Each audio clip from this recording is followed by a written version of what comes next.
Hoy tenemos el quinto estudio de nuestra serie de principios básicos. Entonces, tal vez del último estudio saliste un poco desanimado porque viste tu pecado. Tal vez te identificaste no solo con un pecado de la lista, sino con varios.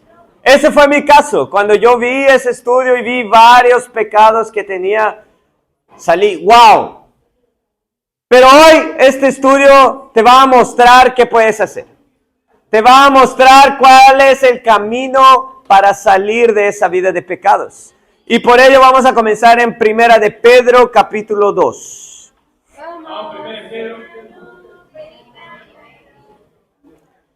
Hermanos, estoy usando toda la voz que tengo.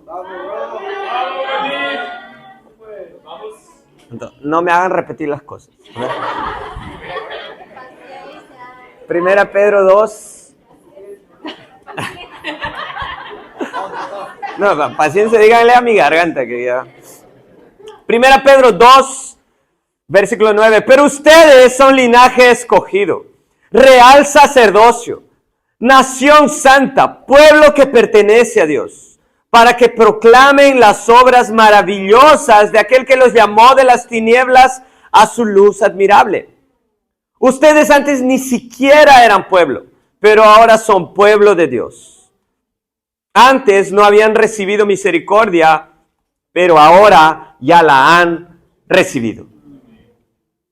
Entonces, aquí Pedro nos muestra en su carta, por medio del Espíritu Santo que lo inspiró, que solo existen dos zonas espirituales. Entonces, así como en Lima solo existen dos conos, o cono norte o cono sur, en la Biblia solo existen dos regiones espirituales: las tinieblas o la luz. Y por ello, Pedro les dice, ustedes, ¿quién es ustedes? Si tú ves 1 Pedro 1:1, dice a los elegidos, a los discípulos de Jesús. Entonces él les dice, ustedes, discípulos, antes ni siquiera eran pueblo de Dios. Antes ustedes no eran un real sacerdocio. No pertenecían al linaje de Dios. Pero hubo un momento en el que ustedes pasaron de las tinieblas para la luz. Y así recibieron misericordia de Dios. Y por ello están proclamando las maravillas de aquel que los llamó a su luz. Entonces, alguien que está en luz está proclamando la luz. Alguien que está en luz no se puede esconder. Es un símbolo de estar en la luz, proclamar las maravillas de Dios. Pero solo existen esas dos regiones. Y nosotros debemos preguntarnos, ¿estoy en luz o estoy en tinieblas? No hay, estoy casi en luz, estoy camino a la luz. Si estás camino a la luz, todavía estás en tinieblas. La Biblia deja bien claro eso, no existe una zona de penumbra. No existe, como se inventa algunas teologías, ¿no? Antes del infierno inventan purgatorio. No existe un purgatorio, solo existe luz y tinieblas. Solo hay Dios o Satanás. Y en este estudio vamos a entender cómo se pasa a la luz. Amén. Entonces, las tinieblas es la vida en pecado. Es la vida que una persona ha estado viviendo lejos de Dios. Pero hoy día vamos a entender cómo entrar a la luz. Y para ello vamos primero a Juan, versículo 3.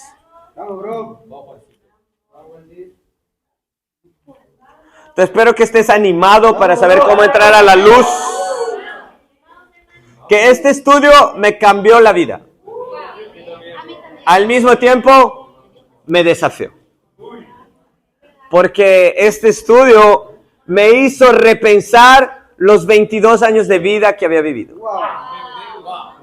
Juan 3, versículo 1. Había entre los fariseos un dirigente de los judíos llamado Nicodemo. Este fue de noche a visitar a Jesús. Rabí, le dijo, sabemos que eres maestro, que ha venido de parte de Dios, porque nadie podría hacer las señales que tú haces si Dios no estuviera con él. Entonces, imagínate el elogio que recibió aquí Jesús. Dice que un hombre religioso del bando de los fariseos, llamado Nicodemo, fue a visitarlo en la noche. Cuando alguien te va a visitar en la noche, no es por algo muy bueno, ¿no? O quiere hacerlo a escondidas, o te va a pedir algo. Te va a pedir azúcar, te va a pedir sal. Tal vez aquí Nicodemo fue en la noche porque no quería que las personas que andaban junto con él supiesen que estaba yendo a visitar a Jesús, porque Jesús no era muy popular entre los religiosos. Incluso ir a su casa de Jesús, imagínate. Y le hace un elogio, ¿no? ¡Wow! Jesús, tú eres increíble y sabemos que hablas de parte de Dios. Imagínate si alguien te hace un elogio. ¿Cuál sería la primera cosa que le responderías? Wow, gracias. Por lo menos, ¿no? Si eres un poco más orgulloso, tal vez, sí, ya lo sabía. Sí. Pero vamos a ver cuál es la respuesta de Jesús frente a ello. Versículo 3. De veras te aseguro que quien no nazca de nuevo no puede ver el reino de Dios, dijo Jesús. Entonces, Jesús es sin rodeos. Jesús no está, tú quieres calentar el clima. No. Jesús ya sabía por qué vino este hombre. Y fue directamente al punto. Porque él tenía dudas sobre el reino de Dios. Y después que le da la respuesta, no verás el reino de Dios si no naces de nuevo. ¿Qué es lo que responde Nicodemo? Versículo 4. ¿Cómo puede uno nacer de nuevo siendo ya viejo? Ahí ya te das cuenta que era un hombre viejo. No era alguien muy joven, no era adolescente. Preguntó Nicodemo. ¿Acaso puede entrar por segunda vez en el vientre de su madre y volver a nacer? Tal vez hasta su mamá no estaba vivo, porque ya estaba muy viejo. Y él se puso a cuestionar, pero ¿cómo así nacer de nuevo? ¿Qué estás hablando, Jesús? Versículo 5. Yo te aseguro que quien no nazca de agua y del Espíritu no puede entrar en el reino de Dios. Respondió Jesús. Lo que nace del cuerpo es cuerpo, lo que nace del Espíritu es espíritu. No te sorprendas de que te haya dicho, tienen que nacer de nuevo. Entonces Jesús deja bien claro que nadie puede entrar al reino de Dios. Y cuando Jesús dice nadie, es nadie. Nadie puede entrar al reino de Dios si no nace de nuevo. Y cuando él no entendió, le explicó un poco más y le dijo nacer del agua y del Espíritu. Y es eso lo que vamos a entender en este estudio. ¿Qué significa nacer del agua y del Espíritu? Entonces yo quiero que te recuerdes de 3 cosas. 2 que vimos en el estudio pasado. Salvación es igual a perdón de pecados. ¿Recuerdas? Sí. Lo segundo, solo recibimos la gracia, la misericordia de Dios por la sangre de Cristo. Y ahora tercero, entendemos que solo se puede entrar al reino de Dios si se nace del agua y del Espíritu. Entonces, vamos a ver de alguna forma cómo estos elementos se mezclan, el agua y el Espíritu, para que alguien pueda nacer de nuevo. Pero es importante entender que es imposible que alguien entre al reino de Dios sin nacer de nuevo. No hay forma. Jesús lo repite 2 veces. Nadie puede hacerlo si no nace de nuevo. Y recuerdan, fue Pedro el que dijo que solo había 2 regiones espirituales. De nuevo, inspirado por el Espíritu Santo. Entonces vamos a ver cuál fue la primera prédica de Pedro. La primera vez que Pedro predicó una vez que Jesús fue al cielo. Entonces fíjense conmigo en Hechos 2. Contigo. Muy bueno. Vamos. Ahí estamos. Recuerden, es necesario nacer de nuevo. No puedes, es necesario que tengas una tesis para ser un profesional. O para ser un graduado, ¿no? Graduado, se dice. Entonces, no es por más que llores, por más que... Claro, si eres corrupto vas a buscar una forma. Pero si quieres hacerlo de la forma legal, va a ser con una tesis. Es necesario. Por más que hayas tenido 20 en todos los exámenes. Vamos a hacer. Amén. No apunten a nadie. Es necesario una tesis. Entonces, de la misma forma es necesario nacer de nuevo. Y eso es lo que vamos a descubrir en Hechos 2, versículo 22. Pueblo de Israel, escuchen esto. Jesús de Nazaret fue un hombre acreditado por Dios ante ustedes con milagros, señales y prodigios, los cuales realizó Dios entre ustedes por medio de él, como bien lo saben. Este fue entregado según el determinado propósito y el previo conocimiento de Dios. Y por medio de gente malvada, ustedes lo mataron clavándolo en la cruz. Sin embargo, Dios lo resucitó, librándole de las angustias de la muerte, porque era imposible que la muerte lo mantuviera bajo su dominio. Entonces, Pedro aquí comienza su prédica hablando de la naturaleza de Jesús.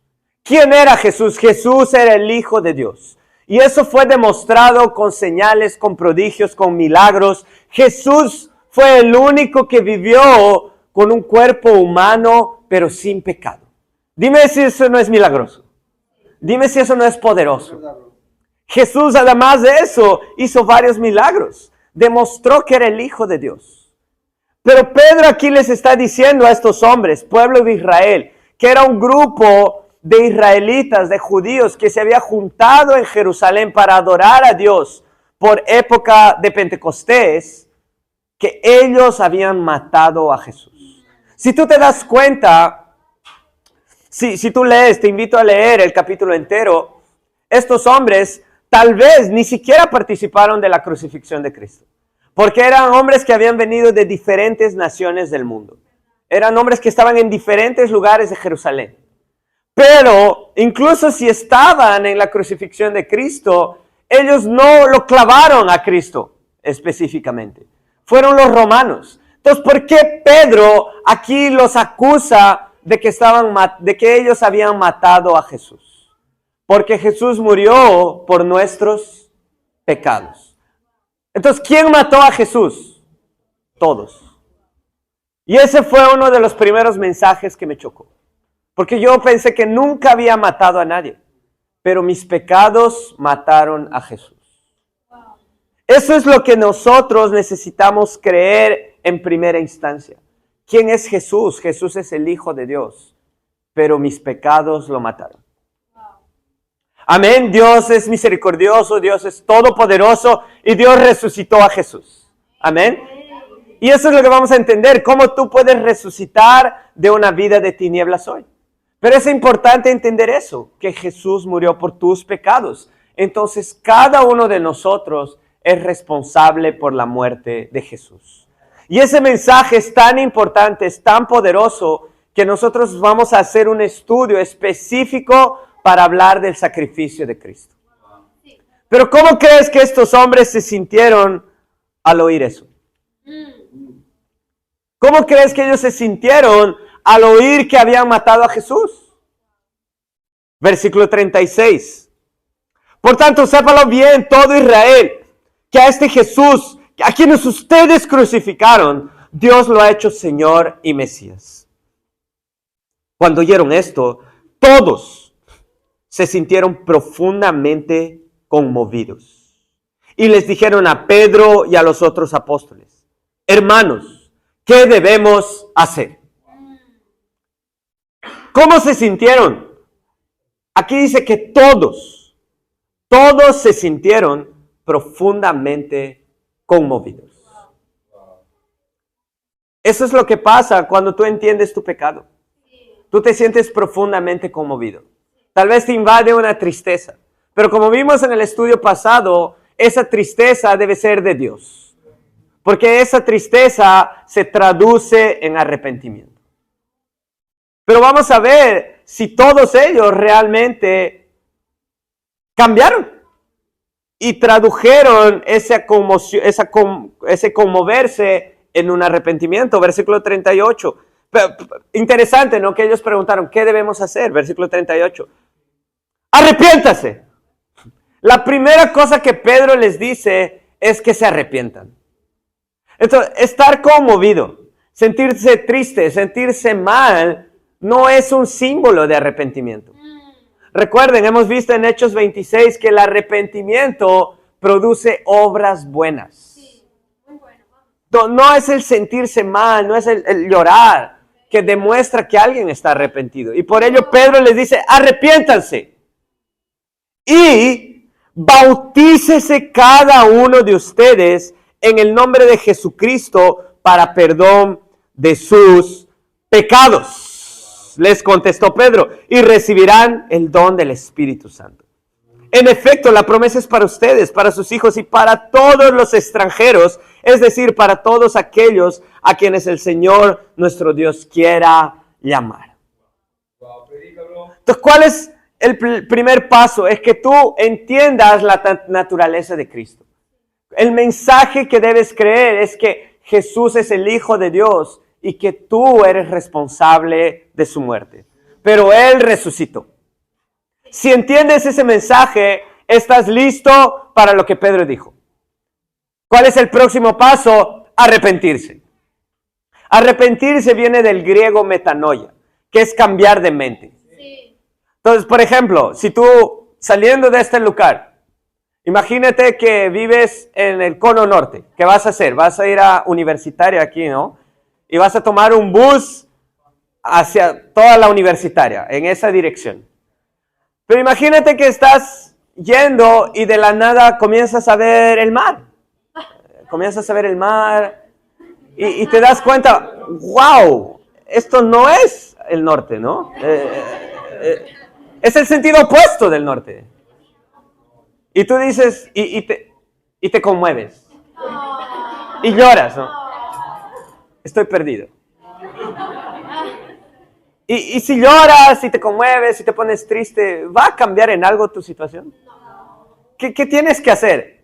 ¿Bajarte de ese bus? Bájate de ese bus. A ver, paga tu pasaje, ya lo perdiste. Pagaste tu pasaje. Pero tomas el bus en la dirección opuesta. Eso significa arrepentirse. No simplemente lamentarse y seguir en el mismo sentido en el que estabas yendo, sino tomar el sentido opuesto. ¿Y cuál es el sentido opuesto? Vivir como un discípulo de Jesús. Amén. Eso significa arrepentimiento. Y una vez que tú estás arrepentido, como dice Pedro, arrepiéntase y bautícese. Entonces, el bautismo es el otro paso post arrepentimiento. ¿Qué significa bautismo? Bautismo es una transliteración. ¿Qué significa transliteración? Instagram. ¿Quién ya ha escuchado la palabra Instagram? Todo el mundo. ¿Qué significa Instagram? Nadie tradujo Instagram. Usamos Instagram, que es una palabra en inglés, y la usamos igual. Entonces, el bautismo es la misma cosa. Es una palabra en griego que se usó de la misma forma hasta nuestros días. ¿Y cuál es el significado de bautismo? Bautismo significa sumergido en el agua. Y cuando eres bautizado, la Biblia dice que recibes el perdón de tus pecados. Entonces recuerdan que salvación es igual a ¿qué? Perdón de pecados. ¿En qué momento entonces una persona recibe el perdón de sus pecados? Cuando se bautiza. Pero antes debió arrepentirse. Pero antes debió entender el mensaje de la cruz. Y una vez que te bautizas, recibes el perdón de tus pecados. Además, la Biblia dice que recibirás el don del Espíritu Santo. O sea, es un combo, es 2 por 1 ese día. Aparte que Dios te perdona tus pecados, encima te da su Espíritu para que puedas vivir una vida como discípulo de Jesús. Porque ser un discípulo con tus propias fuerzas no vas a poder serlo. Necesitas del Espíritu de Dios. Y fíjense eso, los elementos que vimos para nacer de nuevo. ¿Recuerdan lo que Jesús dijo? Nacer de nuevo es nacer del agua y del Espíritu. ¿Y en qué momento vemos esos elementos juntos? En el bautismo. El bautismo en el agua y recibes el don del Espíritu Santo. De esto Jesús estaba hablando cuando les dijo que debían nacer de nuevo, que necesitaban nacer del agua y del Espíritu. Sí. ¿Y tú crees que todos entendieron el mensaje? Versículo 40. Y con muchas otras razones les exhortaba insistentemente, Sálvense de esta generación perversa. Entonces, tal vez no aceptaron el mensaje de primera. ¡Wow! Ahora entendí. Pedro aquí tuvo que darles otros argumentos, otras razones, exhortándolos insistentemente para que entiendan el mensaje. Y recuerdas, todos se habían conmovido. Pero vamos a ver si todos entonces se arrepintieron y se bautizaron. Versículo 41. Así pues, los que recibieron su mensaje fueron bautizados. Y aquel día se unieron a la iglesia unas 3,000 personas. Entonces, tal vez no todos se bautizaron. Aquí la Biblia dice que fueron unas 3,000 personas. Pero todos se habían conmovido. Entonces, ves que conmoverse, ves que sentirse triste, sentir una emoción, no significa arrepentimiento. Pedro tuvo que insistir y solo ahí las personas entendieron el mensaje de la cruz, el arrepentimiento y el bautismo. Pero hoy en nuestra sociedad, siglo XXI, cada persona practica el bautismo de diferentes formas. Algunos lo hacen de niños, otros de adolescentes, otros jóvenes, otros más viejos, otros como Nicodemos tal vez.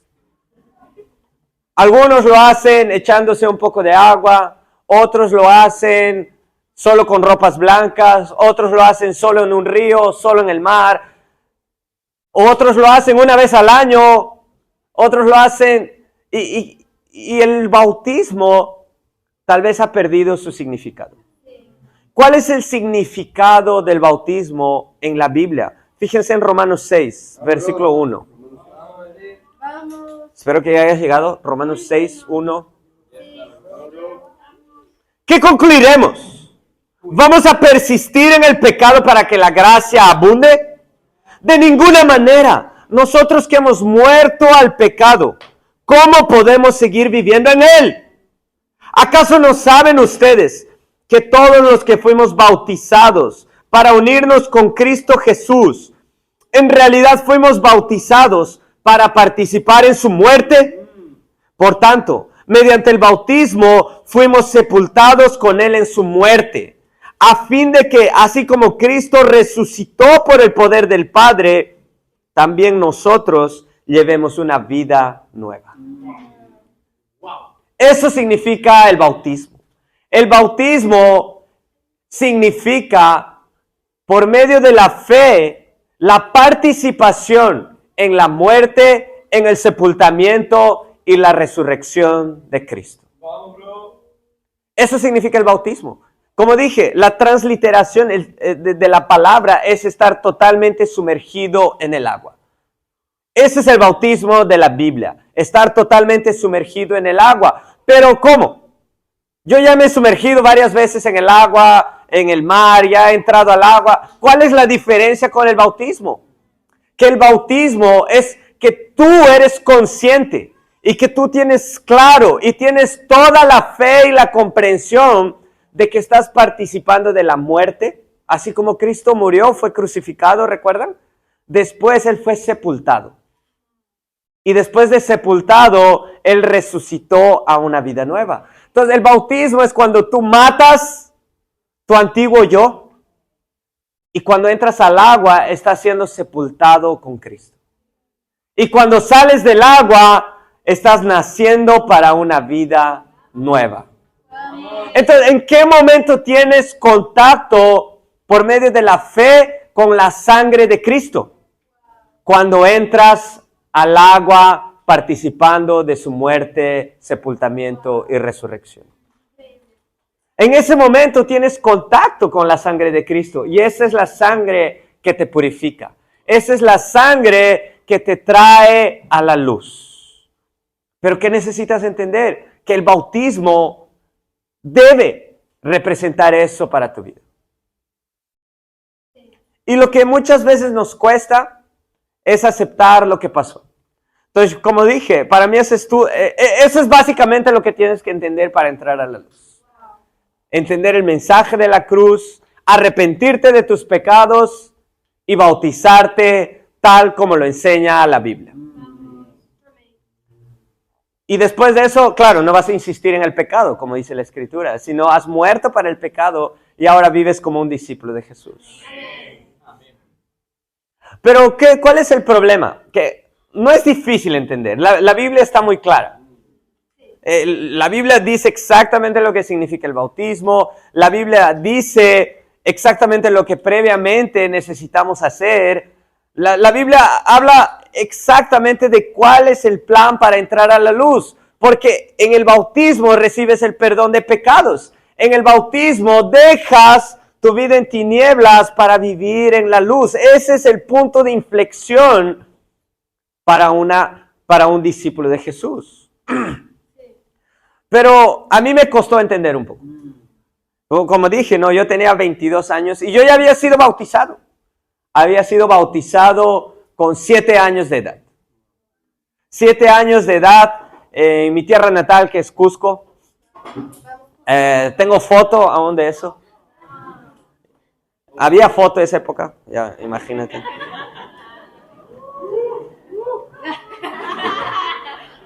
Blanco y negro, dice. No.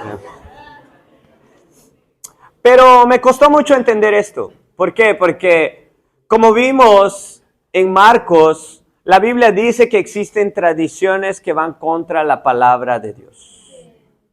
Entonces, es increíble tener tradiciones. El problema es cultivar tradiciones que van contra la palabra de Dios. Y el plan de salvación de la Biblia, el bautismo, el arrepentimiento, la cruz de Cristo, muchas veces son temas de controversia que las personas crean tradiciones alrededor, pero que distorsionan la palabra de Dios. Y eso fue lo que infelizmente pasó en mi vida. Yo fui bautizado no porque mi mamá me odiaba, no porque mi mamá quería hacerme vivir una tradición falsa, adrede, pensando, wow, yo le voy a bautizar sin que sepa. No, ella lo hizo con un corazón sincero. Ella lo hizo porque me amaba y ella creía que ese era el camino a la salvación. Pero tristemente yo me di cuenta que ese no era el camino. Pero no porque yo vi algo diferente, sino simplemente porque estudié la Biblia. Y el bautismo infantil es una de las grandes tradiciones que hace con que las personas vivan en tradiciones que van contra la palabra de Dios. Tal vez muchos aquí fueron bautizados como niños.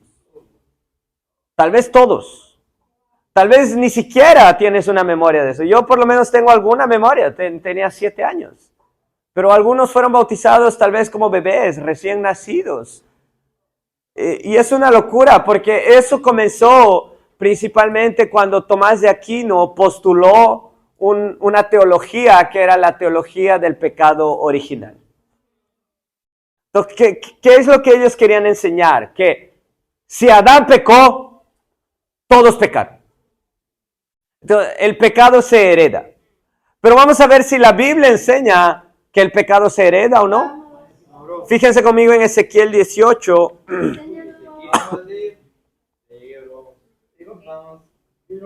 Ezequiel 18, versículo 20.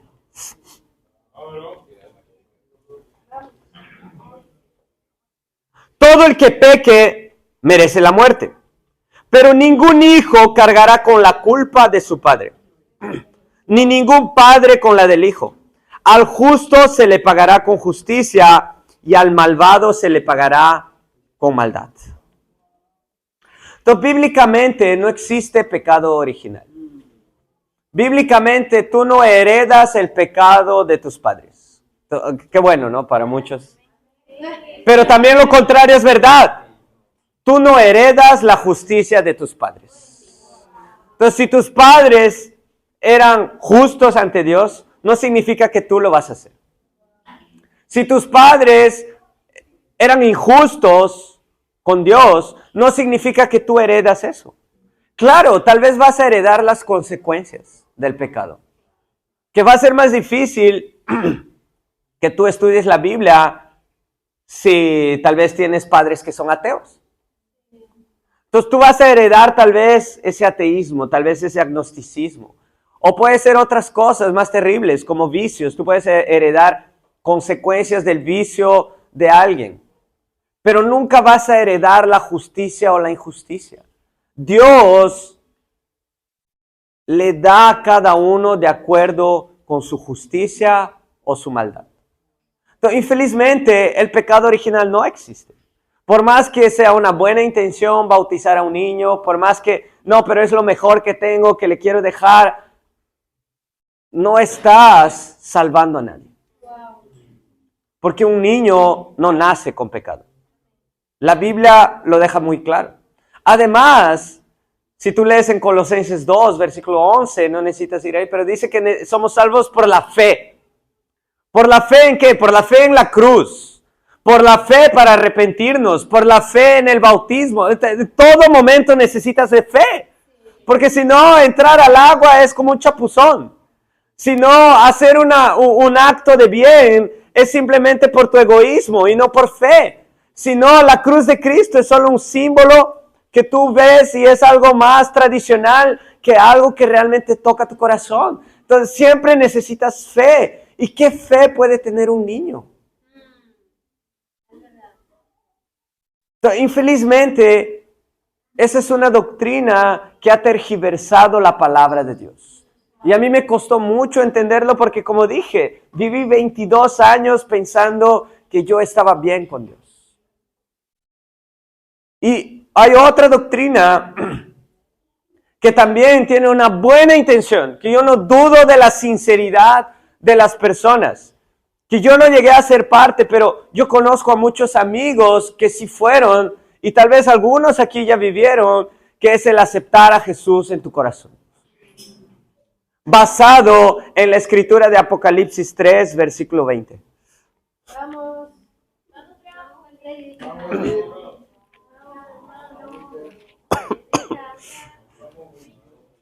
Apocalipsis 3:20. Mira que estoy a la puerta y llamo. Si alguno oye mi voz y abre la puerta, entraré y cenaré con él y él conmigo. Estas son las palabras de Jesús. Y Jesús dice, si tú abres tu puerta de tu casa, o sea, de tu corazón, si tú abres tu corazón, yo entraré y los dos tendremos comunión. Si Jesús está dentro de ti, ¿estás en luz o estás en tinieblas? Obviamente estás en luz. Pero ese es el problema del texto fuera de contexto. Ese es el problema de crear un plan de salvación con un versículo de la Biblia. Sería fácil, ¿no? Solo leer ese versículo, enseñarle a todo el mundo y wow, qué increíble. Parece un plan maravilloso. Pero es necesario tomar cuidado en cómo analizamos el texto. No saques el texto de su contexto. ¿Cuál es el contexto de este versículo? En Apocalipsis 3, Jesús está hablando a las iglesias. Si tú lees, las iglesias están compuestas únicamente por discípulos, por personas que ya están en la luz. Por personas que ya no están viviendo en tinieblas. ¿Y qué es lo que Jesús le dice en específico a la iglesia de la Odisea a partir del versículo 14? Escribe al ángel de la iglesia de la Odisea. Esto dice el amén, el testigo fiel y veraz, el soberano de la creación de Dios. Conozco tus obras. Sé que no eres frío ni caliente. Ojalá fueras lo uno o lo otro. Por tanto, como no eres ni frío ni caliente, sino tibio, estoy por vomitarte de mi boca. Dices, soy rico, me he enriquecido y no me hace falta nada, pero no te das cuenta de cuán infeliz y miserable, pobre, ciego y desnudo eres tú. Por eso te aconsejo que de mí compres oro refinado por el fuego, para que te hagas rico. Ropas blancas para que te vistas y cubras tu vergonzosa desnudez. Y colirio para que te lo pongas en los ojos y recobres la vista. Yo reprendo y disciplino a todos los que amo. Por lo tanto, sé fervoroso y arrepiéntete. Mira que estoy a la puerta y llamo. Si alguno oye mi voz y abre la puerta, entraré y cenaré con él y él conmigo. Al que salga vencedor le daré el derecho de sentarse conmigo en mi trono, como también yo vencí y me senté con mi Padre en su trono. El que tenga oídos, que oiga lo que el Espíritu dice a las iglesias. Entonces, aquí, esta escritura no es para cualquier persona. Es para alguien que ya está salvo. Es para alguien que ya está en la luz. Es para alguien que ya entendió el mensaje de la cruz. Ya se arrepintió, se bautizó, amén. A gloria, aleluya a Dios. Recibió el perdón de sus pecados, tiene el don del Espíritu Santo, pero está tibio. No está frío ni caliente. ¿Qué es estar caliente para Dios? Como dice aquí la Biblia, es estar fervoroso con Dios. ¡Vamos! Es vivir una vida de fervor para Dios. ¿Qué es estar frío? Estar frío es estar lejos de Dios. Estar frío es volver a practicar el pecado una y otra vez. Estar frío con Dios es no sabes ni siquiera por qué estás en la iglesia, por más que estás en la iglesia. Pero ¿qué es estar tibio? Estar tibio es no estás ni lo uno ni lo otro. Estar tibio, estás hasta en la iglesia, pero tal vez ni siquiera abres tu boca para cantar.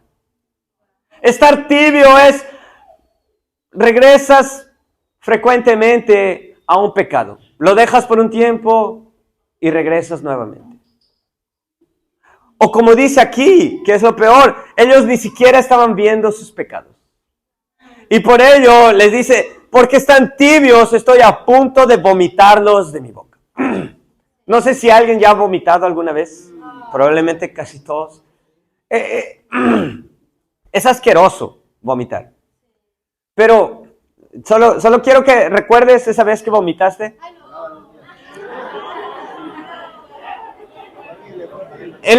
Cuando estabas a punto de vomitar, ¿el vómito aún estaba dentro de ti o fuera? Estaba dentro. Estaba dentro de tu cuerpo aún. Y eso es un discípulo tibio en el reino de Dios. Es como vómito en la boca de Dios. Y por eso dice, estoy a punto de vomitarte.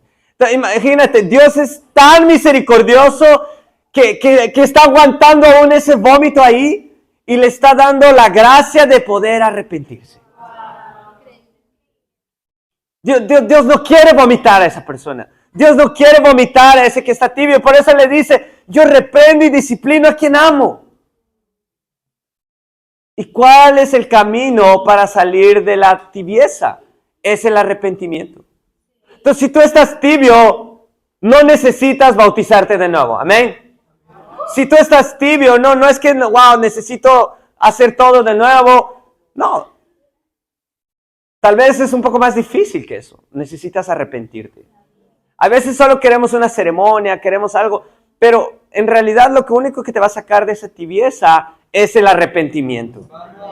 Entonces, esta escritura se refiere a personas que están tibias con Dios, que pertenecen a Dios, pero les falta poco para salir del cuerpo de Cristo. Entonces no podemos enseñar a cualquier persona, acepta a Jesús, haz una oración. Eso puede ser puede venir hasta de un corazón sincero, de un corazón que, wow, pero ya alguien que está en sus últimos días, está en agonía, ¿cómo puede ser salvo? Dios no se llevó a esa persona sin que antes le haya dado la oportunidad de ser salvo. Porque si tú piensas en eso, wow, pero alguien en su último día de vida, ¿cómo puede salvarse? No puede bautizarse, no puede hacer algo. Pero por lo menos hacer una oración la va a salvar. Pero yo te pregunto, ¿y una persona que se muere de forma repentina? No puede hacer una oración. Tu plan que ideaste de oración, de aceptar a Jesús, falló. Y si una persona tiene una enfermedad que ni siquiera le puede hacer racionalizar. Tipo como un Alzheimer o una enfermedad degenerativa del cerebro. Por más que una oración ni siquiera sabe lo que está haciendo. Ella tuvo su oportunidad. A veces queremos crear un plan Puede ser hasta por compasión, puede ser por humanismo, pero tu plan no es el que salva. El que salva es el plan de Dios. Y por eso es necesario ser humildes para seguir el plan de Dios. Muchos se cuelgan, pero el ladrón de la cruz no fue bautizado. ¿Y quién te dijo que no fue bautizado? La Escritura no dice que no fue bautizado. Puede ser que sí, puede ser que no, pero ese hombre vivió con Cristo. Yo te invito a estudiar las Escrituras. Ve cómo las personas recibían el perdón de sus pecados mientras Jesús anduvo en la tierra. Fue diferente. Y también no puedes aseverar que él no fue bautizado. Tal vez fue bautizado antes por Juan, fue bautizado tal vez por Jesús y después volvió a su vida de pecados. Y en el último instante él se arrepintió. Amén. Y Dios quiso perdonarlo. Gloria a Dios. Pero si tú quieres vivir como el ladrón en la cruz, amén. Espero que no sea tu caso. Pero todos nosotros aquí tenemos la oportunidad de seguir el plan de salvación de la Biblia. No es difícil de entender, pero tal vez es difícil de aceptar.